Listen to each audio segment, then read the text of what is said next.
If you have a debit card or credit card, you need to know about this right now. I already had my phone out, so I just went to use my Apple Card, so it tapped to pay. I looked down at my phone and realized that they took close to $5,000 instead of $20,000. If y'all are in Atlanta, do not give any money to the water boys. It was a bottle of water that cost Tristan Richardson $1,100. This is the dark side of a cashless world, where a simple tap or even a casual encounter can cost you thousands. How did this happen? As you can see from this demo video, iPhone users... In this video, we're going to pull back the curtain on a new generation of scams that don't rely on hidden skimmers or fake checks. We'll expose the secret tactics of modern scammers and show you how to beat them at their own game. These are scams that exploit the convenience of our digital lives and our human kindness. We'll show you exactly how they work, where they're most likely to be found, and most importantly, how you can protect yourself. A local couple nearly lost thousands of dollars and must pay a huge hospital bill after a scam that turned violent. Fractured right rib and then also a punctured right lung. Drew and Leilani are home from the hospital after a traumatic trip to their neighborhood Target. It all started when they walked into this Target on Larrabee and Division last Saturday. The couple was greeted by two men who appeared to be panhandlers, but quickly turned out to be scammers. I'm just asking for donations because they were trying to help bury their baby little brother. The couple agreed to donate $20. Yeah, they wouldn't take cash. Skeptical, but Leilani tried using a credit card to donate, but her bank quickly denied the transaction. I already had my phone out, so I just went to use my Apple Card, so it tapped to pay. I looked down at my phone and realized that they took close to $5,000 instead of $20,000. I kind of said to myself, oh hell no, and turned and started chasing them. Drew attempted to hold down the scammers until police arrived. As of now, we have aggravated battery with a vehicle and theft of $5,100 from his Apple Pay. He says he began to wrestle with one of the men who was getting into a car in the Target garage. Drew says he managed to jump into the moving car. As they took off, they accelerated pretty quickly. They were swerving into the left lane of parked cars in the Target parking lot, and that ended up throwing me from the car, and that's when I skid about 20-30 yards and ended up coming to a halt when I hit the back of a truck. So how did this happen? As you can see from this demo video, iPhone users can set a price and accept payment from another phone with a quick tap. Instead of setting the price at $20, the scammers punched in $4,500. This is the story of Sarah. She was a typical city professional who loved the ease of her tap to pay feature. She never carried cash, and her life was a series of seamless transactions. But one afternoon on a crowded train, her phone got bumped, and within minutes, her bank account was drained of over $4,000. Sarah had no idea how it happened, but she was about to discover a world of digital pickpocketing that preys on millions of unsuspecting people. If you're serious about protecting your financial well-being, hit that subscribe button. We're constantly uncovering the information you need to stay safe. The first scam we're going to break down is one of the most frighteningly simple and effective, the tap-to-pay exploit. This isn't a fake terminal. This is a theft that happens in plain sight. For a long time, the security of tap-to-pay has been a comfort to us. The technology, called NFC, or Near Field Communication, is designed to work over a very short range. But criminals are using this very principle against us. They have small battery-operated readers that can be hidden in a bag, a jacket, or even a book. In a crowded place like a train, a bus, or a packed concert, a thief can simply get close enough to your phone or wallet for their device to ping your card. Atlanta's water boys are accused of using Cash App to scam drivers out of a lot of money. This week alone, two trusting victims have come forward to say they were robbed of more than $1,000. They say they only meant to send a few bucks to the teens who sell water at intersections throughout the city. Rob, it's an important warning. That's right, guys. They say no good deed goes unpunished, and these victims tell me they were just trying to send a couple bucks to the water boys over Cash App, but when they handed their phones to them to put in their usernames, they got scammed.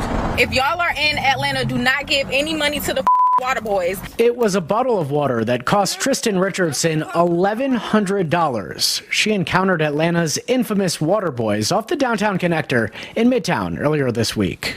One of the boys came up to my window, and I let my window all the way down, and I was like, I don't have any cash. The water boy told her he'd take Cash App, so she put in her $2 payment and tried to get his username. And then he was like, he took the phone. He was like, no, let me just type it in. You're not typing it right. As soon as she got her phone back, she realized she messed up. When he gave the phone back to me and I sent the payment, it was $1,100. And it seems to be a growing trend. Police say on Monday, a man lost $1,000 at that same exact intersection, with the water boys using the same exact tactic.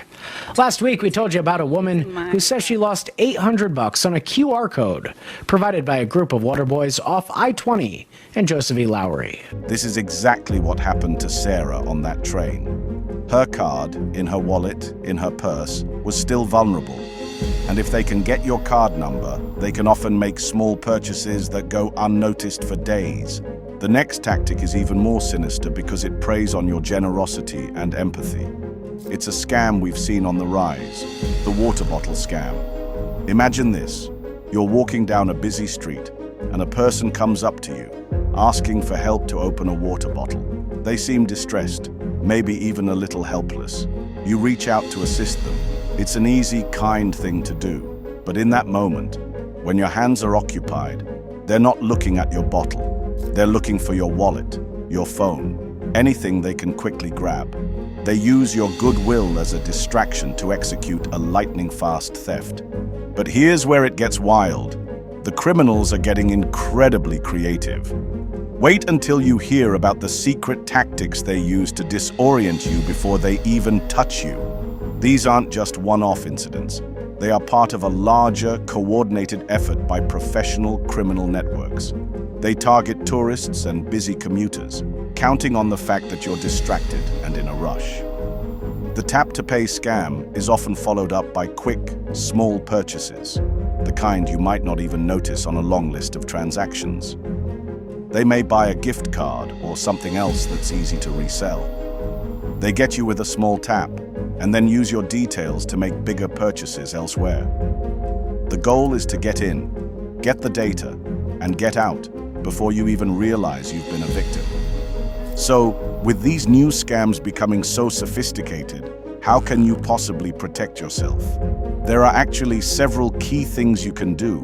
While the threat of these new scams is real, you're not powerless. By being vigilant and adopting a few simple habits, you can significantly reduce your risk of becoming a victim. First, for the tap-to-pay issue, you can protect your physical cards and your phone.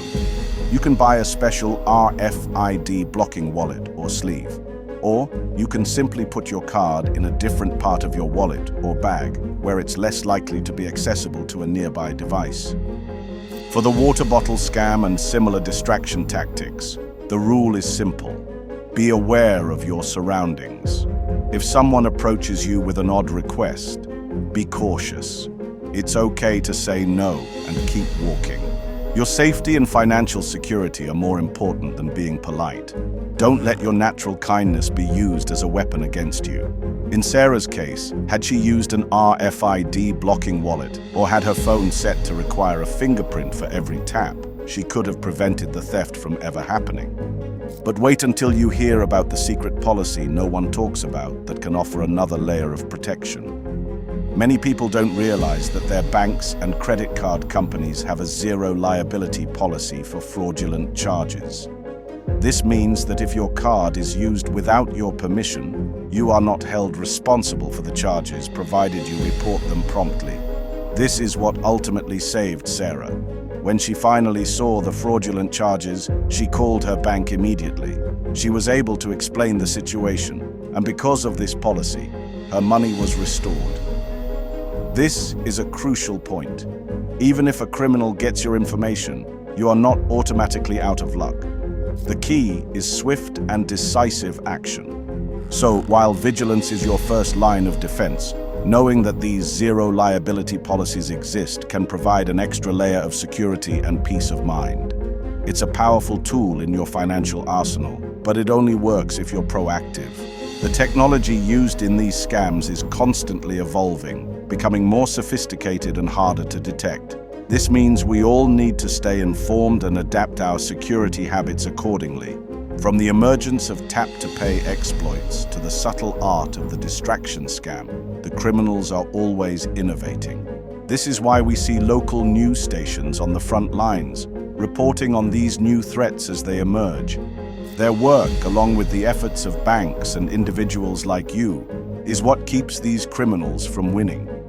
Protecting yourself from modern scams requires a combination of awareness, caution, and understanding your rights as a consumer. By staying informed and taking proactive steps, you can significantly reduce your risk and safeguard your financial well-being. If you thought this was helpful, wait until you see what happens in the next video, where we'll be diving into another silent threat that could be draining your bank account without you even touching a card.